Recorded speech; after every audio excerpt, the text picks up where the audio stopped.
fellow students, in your previous period we learned that is your operators in Java. Okay, and in that we learned the first thing, that is your arithmetic operation. Second one was we learned is your comparison operator.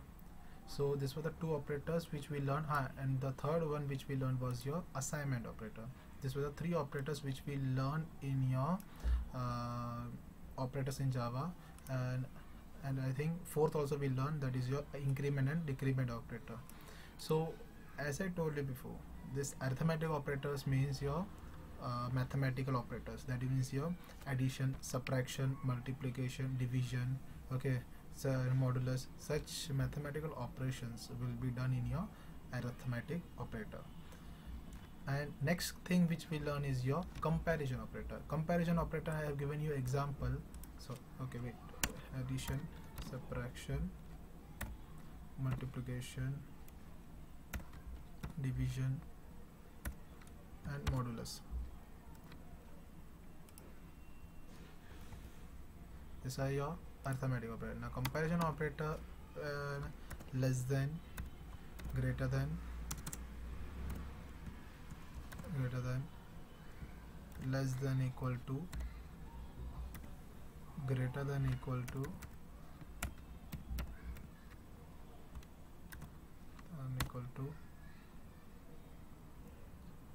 equal to, okay, these are your comparison operator, and not equal to, these are your examples of your comparison operator which we learned in your previous period. Now next is about your assignment operator, and in assignment operator, that is your, as I told you, assignment operator is always written in the equal to symbol. Okay, this is your three operators. And the fourth one is your increment or decrement operator. For increment and decrement operator, we will be studying this in last. That means after completing conditional operator, we will be studying this increment and decrement operator with an example. So I hope you all are comfortable with these three operators. That is your arithmetic operator, that means it is also known as mathematical operator. Second one is your comparison operator. Comparison operator, as I told you, it is just a comparison between two values. And next is your assignment operator, and in assignment operator, as I have told you, I have given you an example, that is in your this one. In this program I have given you example in the previous period. That means how an assignment operator has been used. That means what I have done, I have taken the data type, and after taking data type I have used a variable which is known as your a. Okay, now a's value I have given to 12. A's value has been given as 12. So this value has been given, that means a's value has been given. How? It is by using the assignment operator, which is known as a equal to symbol. Okay, so assignment operator means it is always remember that it is given as equal to the symbol, that also single equal to. This is your assignment operator. Normally we are using the assignment operator. There is a comparison operator. For comparison operator we will be using the symbol as double equal to. That means over here I am using a divided by 2 equal to 0. Now I am using a equal to, that means can you see double equal to symbol has been used. Over here we won't be using the single equal to. That means if in case if I'm using the single equal to, the whole program will be changed. That means we will be defining as assignment operator, but right now over here we don't need an assignment operator.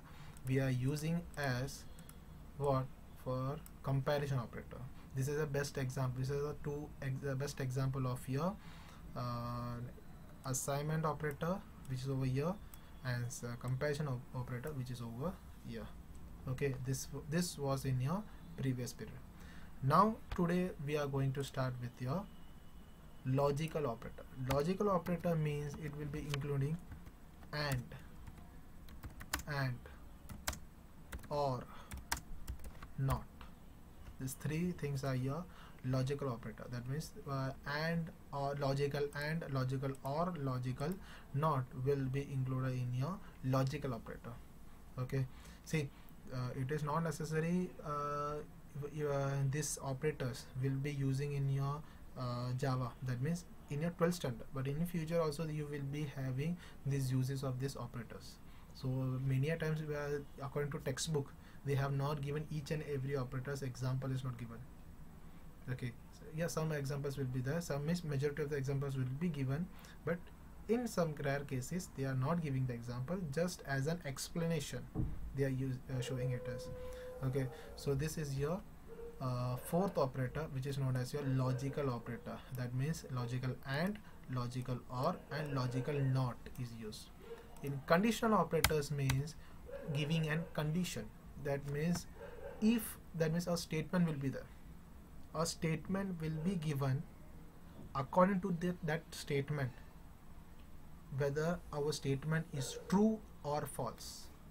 Okay, that means the best boolean values. There is as I told you, boolean values, how it is said, boolean values means either true or false. That means two values will be there, just two values will be there.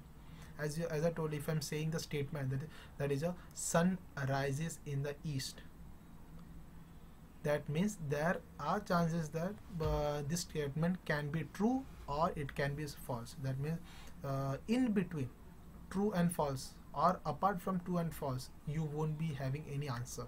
Do you think is there answer is there? If do you think if any answer is there, you can comment below in this video that if any answer is there, and just give me a tag over there. Okay, so condition operators means if I am saying sun is or a moon is bigger than earth.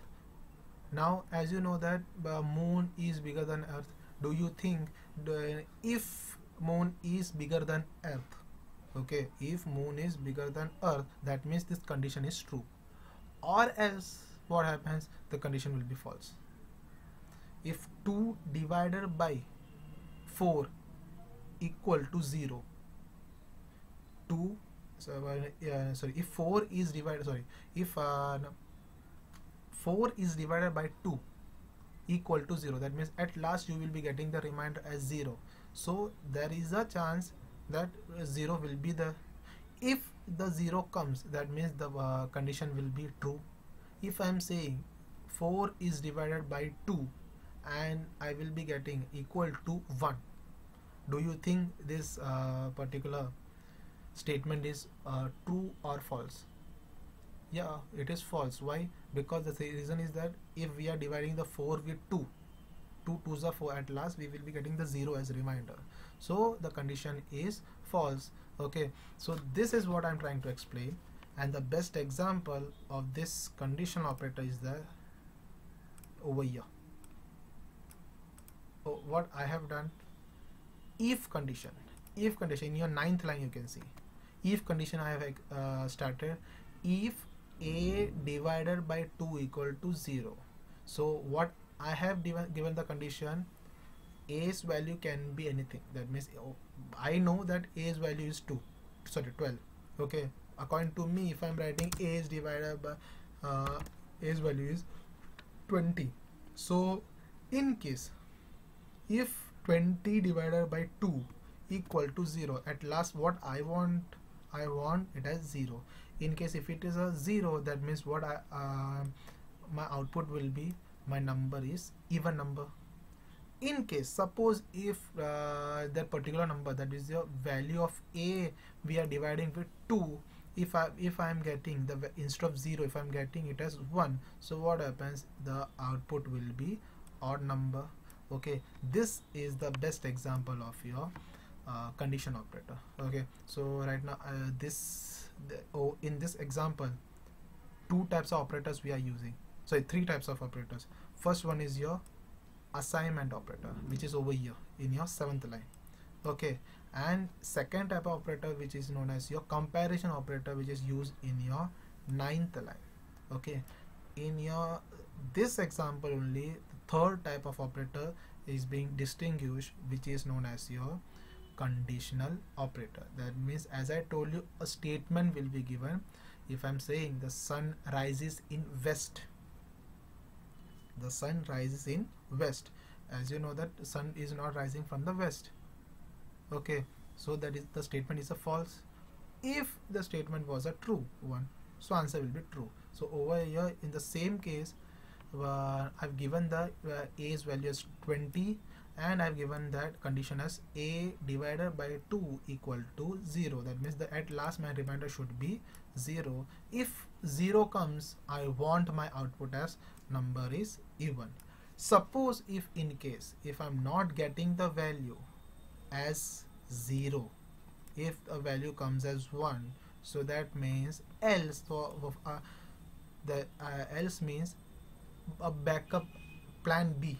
That means it is not necessary each and every plan should work. Okay, so we used to take two plans. There is a plan A and plan B. If A doesn't work, we will be moving to plan B.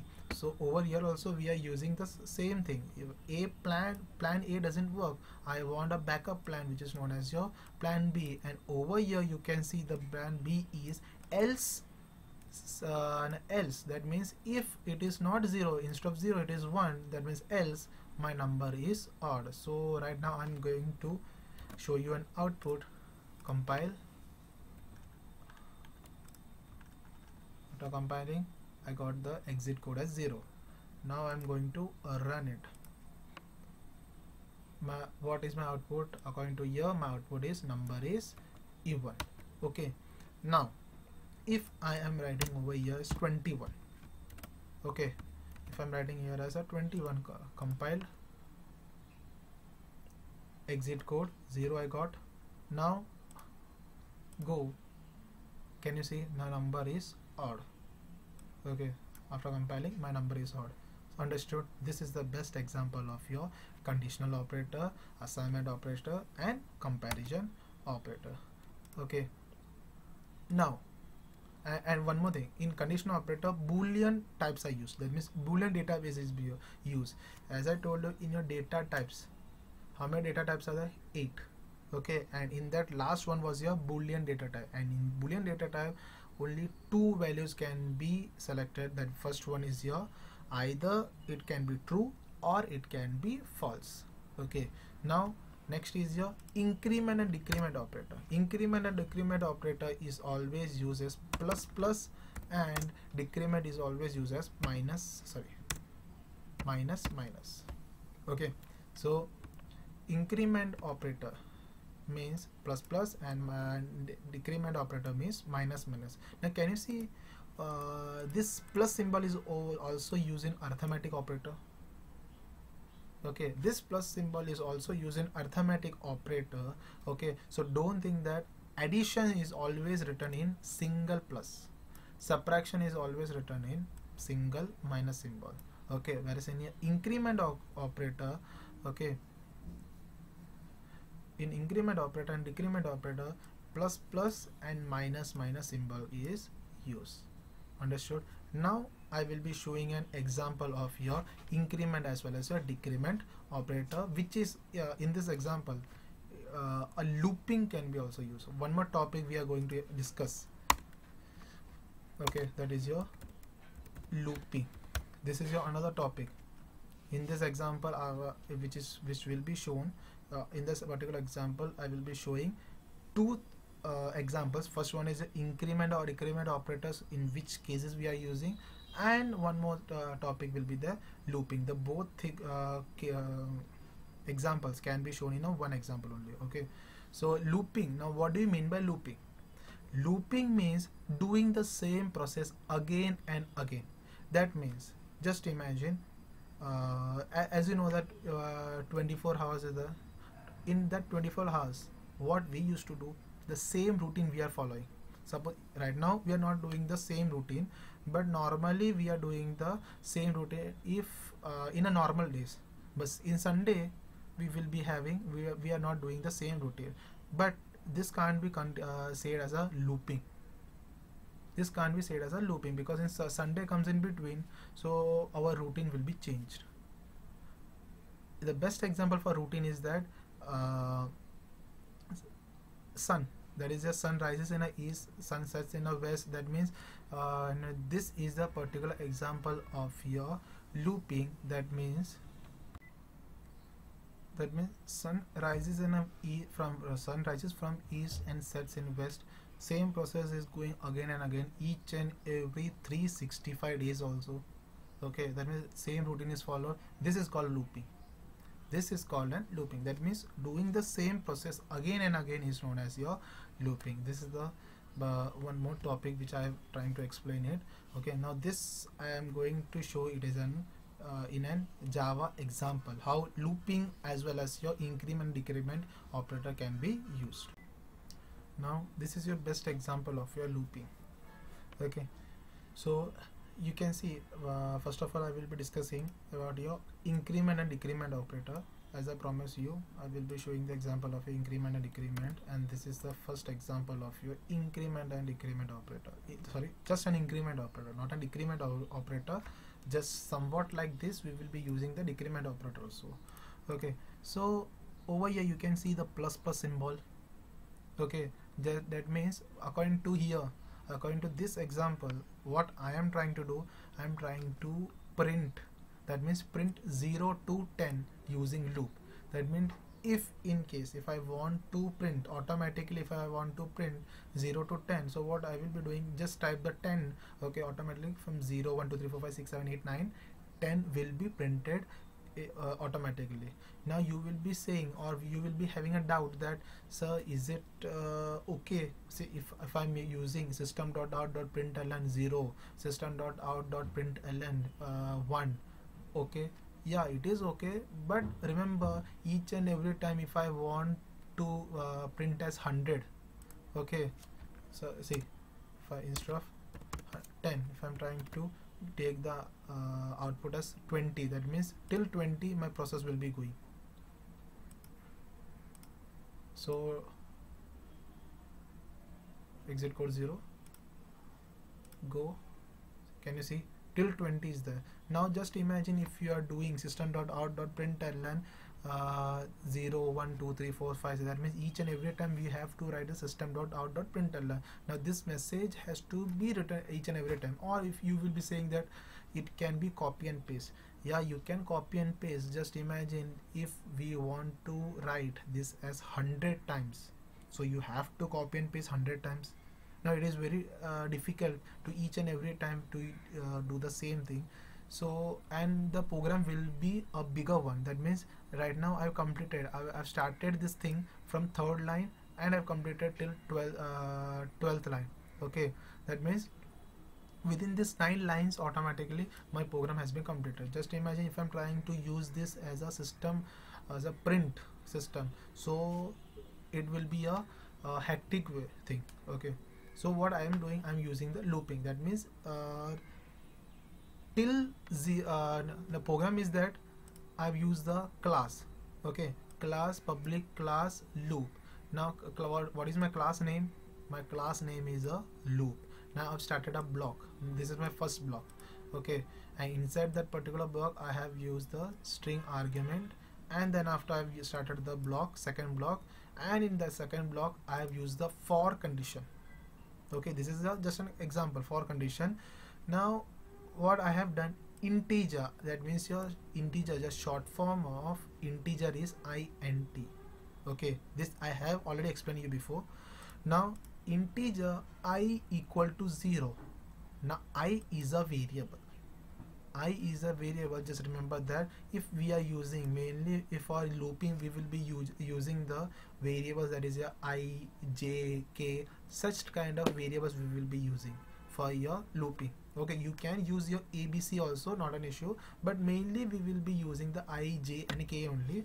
It is a what I say, natural or a human mentality. That means from basic onwards we used to use this I, j, alphabet I, alphabet j and alphabet k only. Now integer I equal to 0, that means from where right now what is my i's value? I's value is 0. Now that means I will be starting from 0 onwards. Okay, I hope till here it is clear. Okay, now second condition, what is the, if I is less than equal to 0. See over here you can see comparison operator is being used. First comparison operator is this, okay, and second assignment operator is this single equal to, and increment operator is being used. Conditional operator, that is this is the condition operator for is a condition, okay, and looping system, looping operator has been, looping thing is being used, looping function. So till now this is my starting point, and as you know that each and every starting point will be having a starting point and an ending point. It is not like line, that means line has no ending point, it can end anywhere, okay, but we have to give an ending point. Okay, so it is just a circle. A line will be a straight line, it will be having starting point, and somewhere it can be having a ending, but in a circle it can go on and on. The same way what I have done, I equal to 0, that means this is my starting point, i's value at the starting will be 0. Now here I is less than equal to 20, that means till 20 I want the value, that means between 0 to 20 I want the values. And third is that I plus plus. Now that means each and every time after I want an increase of my values, increase in my value. How to increase? For increasing the value or the increment operators will be used, and this is that particular operator which I have already told, that is your increment operator. Now in third block what I have done, I've done the system, that is a system.out.println. System.out.println, I value has been placed, that means what I want to print I. Now how this program will be working, that means first the value is 0. Now it will be checking whether this 0 is less than 20. Yeah, it is less than 20. Now that means it has been automatically printed. Now again the system repeats. Now the and plus plus symbol is there, that means after 0 now the i's value will be 1. Now after value 1, now it will be comparing whether the i's value is less than 20 or not. Yeah, i's value is 20. If it is 20, it will print the value, and again it will be going to next level, that is a level 3, third one. Now automatically what will be becoming, i's value will be becoming to 3, and this 3 will be comparing with 20 whether it is less than or equal to 20 or not. Yeah, it is less than equal to 20. Automatically next 4 will be checked, 5, 6, 7, 8, 9, 10. The whole process will be checked till 20. Now if it comes to 20, now it will be checking 20 is less than or equal to 0. Yeah, it is less than or equal to 0, so it will be printing 20, value will be printed. Okay, now after 20, in case if they are writing as 21, so it over here i's value will be 21. Now they will be checking whether 21 is less than or equal to 20. Now do you think 21 is less than or equal to 20? No, 21 is more than, or that means greater than 20, so it won't be displaying the message. So in this way each and every time looping will be formed. That means each and every time they will be starting, they will be having an i's value. Now i's value can be changed each and every time. Okay, now this i's value can be changed each and every time, that's why it is known as your looping function. Okay, now this is the best example of your looping as well as your increment operator. Understood? Now according to us, if I want the i's value to be starting from 1 onwards, Ctrl plus S save, and if i's should be maximum or equal to 10. Now you can see, So according to this input, what will be my output? I's value will be not 0, it will be starting from 1 onwards, right, till 10. Go. Now you can see 1 2 3 4 5 6 7 8 9 10 over here right side. Can you see? Now if I'm telling less than 10, so what will be my output? Less than 10 means just 9, not 10 will be there. Okay, less than means just less than 10 only, till 9 my value will be there. Okay, so compile, run. Can you see? That means now my value has been till 9. Why? Because I have given less than 10, not less than equal to. Okay, if less than equal to comes, that means 10 will be also included. Understood? That means if I'm writing over here I less than 11, that means till 10. Less than 11, 11 means till 10, not 11 will be 11 won't be included. If I'm writing less than equal to 11, so it means 11 will be included in that particular program. I hope you all understood today's topic, that is your operators in Java. Okay, so these are your operators: arithmetic operator, comparison operator, assignment, logical, conditional, increment and decrement operator, and the last topic which I explained is your looping function. And looping function means doing the same process again and again is known as your looping. Okay, so for your exam they will be asking from the following example, how many types of operators has been used, or how many types of variables are there, or how many types of data types are there. Such questions will be asking in your example. As you all know, there won't be any theory part, just an MCQs part will be there. So there are chances that they will be giving in your last years, that is your last year means this year 2020, March 2020, they have given many programming questions, internal questions were there. Okay, so such type of questions will be asking from you in your exam only. I hope you all understood today's topic. Thank you, students.